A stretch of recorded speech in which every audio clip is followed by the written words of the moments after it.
का बेटा इस धरती पर गरीबन का कोई मसीहा नहीं खे आवाज उठाए वाला। राणा बाबू, सन ऑफ बिहार, मनीष कश्यप, गरीबन का मसीहा, जनता का आवाज उठाए वाला। रुको अब फोन लगावा तनी।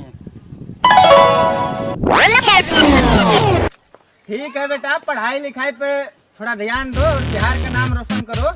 ठीक है। ठीक है बेटा, चलो।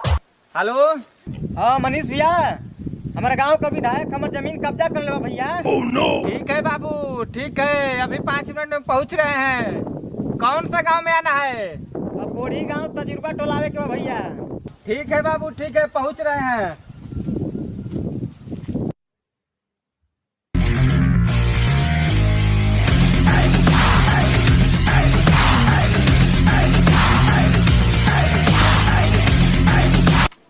आप ही लोग फोन किए थे?